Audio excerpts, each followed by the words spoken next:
ఎమ్మెల్యేగా గెలవాలని, ఆ తర్వాత మంత్రి పదవి ఎంజాయ్ చేయాలని ప్రతి ఒక్కరికి ఉంటుంది. ఇలా కొందరి కలలు నెరవేరి మంత్రులయ్యారు. ఏ ముహూర్తాన మంత్రులయ్యారో గానీ క్షణం తీరిక లేదు, నిమిషం మనశ్శాంతి లేదు. ఇదెక్కడి అమాత్య పదం అంటూ ఆలోచనలో పడిపోతున్నారు. బుగ్గకారులు దర్జాగా తిరగక ఎందుకు ఈ ఆందోళన? అసలు అన్ని కష్టాలు ఏమొచ్చాయి మంత్రులకు?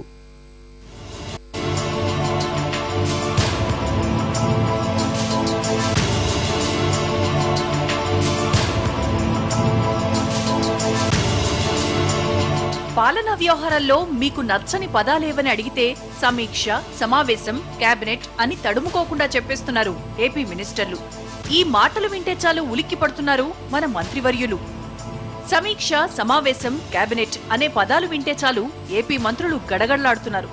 సీఎం తమ శాఖలపై ప్రశ్నలు వేస్తారనో, తమ విభాగాల పురోగతిపై ఆర్తిస్తారనో కాదు, గంటల పాటు జరిగే సమావేశాలు గుర్తొస్తేనే వారు ఉలిక్కి పడుతున్నారు.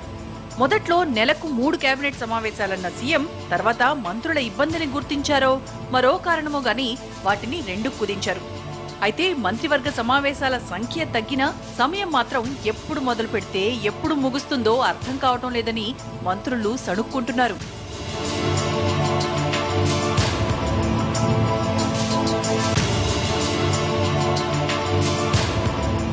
ఏపీ ప్రభుత్వం తొలి కేబినెట్ సమావేశంలోనే మంత్రులకు ఫ్యూచర్ సీన్ అర్థమైపోయింది. మొదటి కేబినెట్ విశాఖలో పెట్టిన చంద్రబాబు బిగిన 10 గంటలకు పైగానే కేబినెట్ మీటింగ్ నడిపించారు. ఇక తర్వాతి కాలంలో జరిగిన ఏ కేబినెట్ సమావేశం కూడా 6 గంటలకు తక్కువ జరగడం లేదు. 1-2 సార్లు మాత్రం 5 గంటలతోనే సరిపెట్టారు ఏపీ ముఖ్యమంత్రి. ఈ సుదీర్ఘ సమావేశాలతో మీటింగ్ అంటే చాలు ఉలిక్కి పడుతున్నారు మంత్రులు.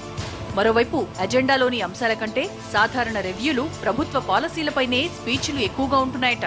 పోనీ ఓపిగ్గా 6-7 గంటలు కూర్చున్నారు కదా, తిరుగులేని నిర్ణయాలు తీసుకుంటున్నారా అంటే అంత సీన్ లేదనే చెవులు కోరుకుంటున్నారు అమాత్యులు.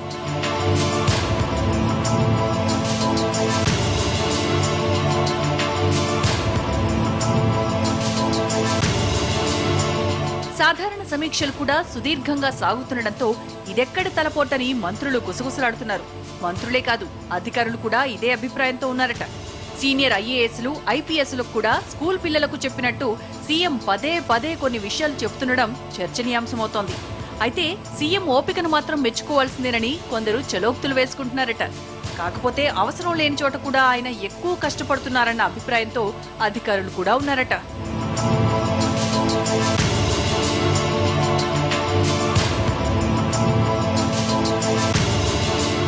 ప్రభుత్వ వ్యవస్థను గాడిలో పెట్టడానికి ముఖ్యమంత్రి ఆ మాత్రం కఠినంగా లేకపోతే కష్టమన్న అభిప్రాయం కూడా కొందరిలో వ్యక్తమవుతోంది. సుదీర్ఘ సమీక్షలతో మంత్రులు, అధికారులు ఇబ్బంది పడుతున్నా సీఎం మాత్రం అవకాశం ఉంటే ఇంకో గంట కూర్చుందామన్న జోష్ కనబరుస్తున్నారట.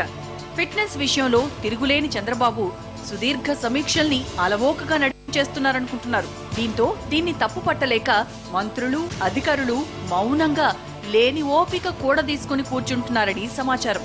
సమావేశాలు, సమీక్షలు సుదీర్ఘంగా సాగటంతో అల్పాహారాలు, భోజనాల విషయంలో ప్రత్యేక కేర్ తీసుకుని మరీ మీటింగులను తాను అనుకున్నట్లు నడుపుతున్నారట ఏపీ సీఎం.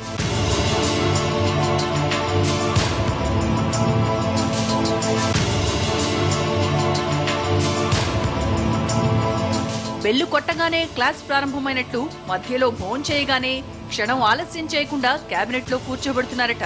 మర్యాదలకు లోటు లేకుండా చూస్తూనే క్లాస్ పీకుతున్నారట. మంత్రుల ఇరకాట పరిస్థితి ఎలా ఉన్నా ఆ సీట్లలో కూర్చున్నందుకు ఆ మాత్రం కష్టపడకపోతే ఎలా అంటున్నారు కొందరు నేతలు. ఎల్ బ్లాక్ లో పైన కేబినెట్ సమావేశం జరుగుతుంటే కింద మీడియాతో మీటింగ్ పై జోకులేస్తున్నారు సెక్రటేరియట్ కొచ్చే టీడీపీ నేతలు.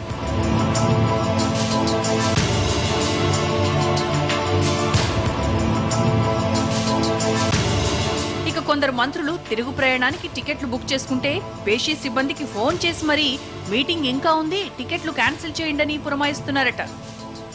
అయితే ఎన్ని కార్యక్రమాలున్నా రాత్రి 9 గంటలకల్లా ఇంటికెళ్లే విషయంలోనూ పంక్చువాలిటీ పాటిస్తున్నారట ఏపీ సీఎం.